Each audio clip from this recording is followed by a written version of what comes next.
Radhe Radhe. अनीताज kitchen में आपका स्वागत है। आज मैं आपके साथ एक ऐसी रेसिपी शेयर कर रही हूँ जो बहुत ज़्यादा टेस्टी भी है और हेल्दी भी है, और इसे आप महीना भर स्टोर कर कर रख सकते हैं, जो बिल्कुल ख़राब नहीं होगी। और जब कभी भी आपका मीठा खाने का मन हो तब आप इसे खा सकते हैं। बनने में एकदम आसान है। सो प्लीज़ वीडियो पूरी ज़रूर देखिएगा, और पसंद आए तो इसे लाइक शेयर एंड सब्सक्राइब जरूर करिएगा। तो चलिए शुरू करते हैं। इसे बनाने के लिए सबसे पहले हमने लिए हैं काले भुने हुए चने। जो भुने हुए चने आते हैं वो मैंने लिए हैं, और इनके छिलके उतार कर इसे डाला है एक मिक्सर जार में, और ये वजन में लगभग है 100 ग्राम। अब इन्हें हम पीस लेते हैं और एक पाउडर बनाकर तैयार करते हैं। बहुत ज़्यादा बारीक पाउडर हमने नहीं बनाया है, हल्का सा दरदरा है। इसे रखते हैं हम साइड में और चलते हैं गैस की तरफ। तो गैस पर रखिए एक कढ़ाई, और कढ़ाई में डाला है हमने देसी घी, लगभग 1 बड़ा चम्मच। और इसमें लिया है हमने 400 ग्राम जितना गेहूं का आटा।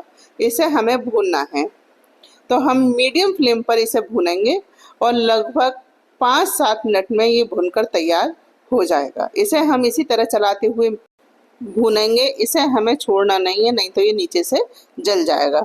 और बीच बीच में जहाँ कहीं भी हमें गुठलियाँ दिखाई देंगी उन्हें हम मैश करते चलेंगे, जिससे आटे में गुठली ना बने। तो इस तरह से हमने इसे भुना है। देखिए, मैंने इसे देसी घी में भुना है। आप चाहें तो वनस्पति घी या किसी भी ऑयल में इसे भून सकते हैं, लेकिन देसी घी से इसका टेस्ट बहुत बढ़िया आता है।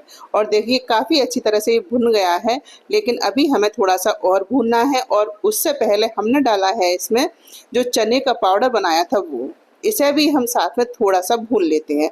चने वैसे तो भुने हुए हैं, लेकिन थोड़ा सा भूनने से और अच्छा टेस्ट इसमें आ जाएगा। तो लगभग हमने 2-3 मिनट इसे और भुना था, और देखिए काफ़ी अच्छी तरह से ये गोल्डन कलर हो चुका है आटे का। अब हमने इसे निकाल लिया है एक प्लेट में, जिससे ये ठंडा हो जाए, और चलते हैं अब आगे की तैयारी करने। तो हमने गैस पर कढ़ाई रखी हुई है, और फ्लेम को बिल्कुल लो रखा है, और इसमें डाला है 1 बड़ा चम्मच घी। और जब घी हल्का सा गर्म हो गया था तब हमने इसमें डाला है गोंद।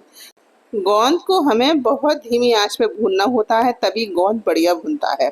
तो हमने जो घी डाला है वो भी बहुत ज़्यादा तेज़ गरम नहीं होना चाहिए, मीडियम गरम घी या ऑयल जो भी आप डालें उसमें मीडियम गरम हो तभी हमें गोंद डालना है। और बिल्कुल लो फ्लेम पर हमें इसे भूनना है। और आप देख रहे हैं मैंने डाला है तो बहुत धीमे धीमे ये भुनकर बड़ा हो रहा है। इस तरह से भुना हुआ गोंद अंदर तक भुन जाता है, बहुत अच्छी तरह से काला भी नहीं होता, बिल्कुल सफ़ेद रहता है। और गोंद की भी वैरायटी होती है।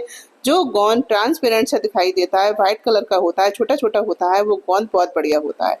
और इसमें बिल्कुल भी अंदर कच्चापन नहीं रहता, बहुत अच्छी तरह से भुन जाता है। तो गोंद हमने भून लिया है, और इसी घी में जो जितना भी बचा था आधे चम्मच, उसमें हमने डाला है जीरा आधा चम्मच, और 1 मुट्ठी जितना कसा हुआ सूखा नारियल, और 1 चम्मच जितनी हमने डाली है खरबूजे की मींग। और इसे भी अच्छी तरह से भून लिया है गोल्डन ब्राउन होने तक।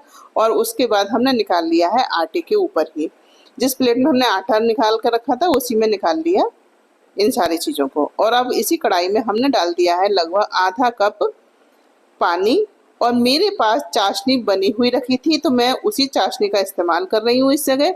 लेकिन आपको चाशनी बनाने के लिए लगभग 400 ग्राम चीनी का है इस्तेमाल करना है, और उसमें 200 ग्राम पानी डालकर इसे पकाना है। चाशनी बनकर तैयार हो जाएगी। हमें हल्के से तार की चाशनी की ज़रूरत है इस रेसिपी में।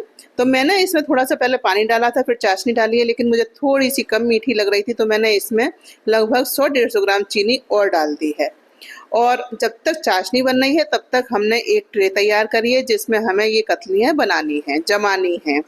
तो इस तरह से हमने इसमें 1 चम्मच जितना देसी घी डाला है, और इसे अच्छी तरह से ग्रीस कर लेते हैं।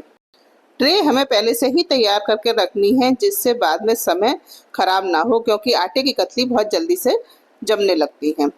तो देखिए इधर चाशनी भी उबल रही है, तो थोड़ी देर हम उबालते हैं चाशनी को, और जब तक जो गोंद है उसको थोड़ा सा दरदरा कर लेते हैं। तो हमने एक कटोरी से इसे इस तरह से थोड़ा सा फोड़ लिया है, मतलब ज़्यादा बहुत ज़्यादा बारीक नहीं करा है, थोड़ा सा क्रश कर लिया है, इससे थोड़ा सा दरदरा हो जाएगा। और देखिए चाशनी भी बनकर तैयार हो गई है। तो हम ले रहे हैं इसमें 1 तार की चाशनी। बहुत ज़्यादा तार हमें नहीं बनाना है, बस हल्का सा तार बनने लगे तो चाशनी हो जाएगी हमारी तैयार। और बस हमारी चाशनी तैयार है, और हमने गैस को बिल्कुल लो कर दिया है। अब हम इसमें डालेंगे थोड़ी सी कुटी हुई इलायची, जो मैंने 2-3 इलायची को कूटकर इसमें डाला है, और जो आटा है वो भी हम इसमें डाल देते हैं। और डालने के बाद इसे हमें बहुत अच्छी तरह से मिलाना है। इसे हम इस तरह से घोटते हुए मिलाएंगे जिससे इसमें कोई भी गुठलियाँ वगैरह ना रह जाएं या ना पड़े, और बहुत अच्छी तरह से ये मिल जाएगा। तो हमने अभी गैस को बंद नहीं करा है, हमने चलती हुई गैस पर ही इसे मिला रहे हैं, बस फ्लेम को बहुत लो रखा है। ऐसा करने से कतली बहुत बढ़िया से बनेंगी, ना जमने की कोई भी गुंजाइश इसमें नहीं रह जाएगी।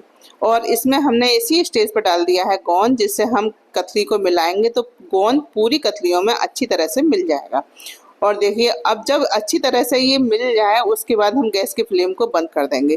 पहले के टाइम में लोग चाशनी बनाकर उसे ठंडा करते थे, फिर आटे को उसमें मिलाते थे, तो कभी कभी ना भी जम पाती थी, लेकिन ऐसा करने से कतली 100% जमेंगी।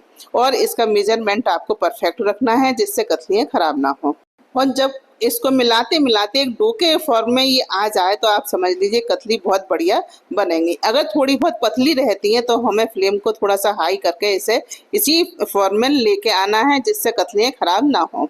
इधर हमने ट्रे पर थोड़ा सा डाल दिया है सूखा हुआ नारियल, जो हमने घिस कर रखा था उसको हमने चारों तरफ फैला दिया जिससे नीचे भी गोले की जो लेयर है वो बन जाए। और अब हमने कतली का जो मिश्रण है उसको हमने इसके ऊपर डाल दिया है। अभी ये छुआ नहीं जाएगा कि बहुत ज़्यादा गर्म है, तो मैंने लिया है एक बेलन और बेलन पर लगाया है देसी घी। अब इससे हमें इसे हल्के हाथों से सब तरफ को फैलाना है। हाथ से तो ये फैला नहीं पाएंगे और हमें ये प्रोसेस जल्दी भी करनी है क्योंकि कतलियाँ जम ना जाएं। लेकिन थोड़ा सा ये साइडों से नहीं हो पा रहा था तो मैंने हाथ से भी हल्का सा प्रेस कर दिया, लेकिन अभी ये गर्म है, आप सावधानी से इससे मतलब फैलाएं। तो इस तरह से हम इसे बेलन से बहुत अच्छे से और एक जैसी कतलियाँ फैलती हैं, बनती हैं, मतलब एक जैसा बैटर ये फैल कर तैयार होगा। इसकी जो लेयर है वो एक जैसी बनेगी, कहीं मोटी कहीं पतली नहीं होगी। और देखिए इस तरह से हमने इसे फैला लिया है।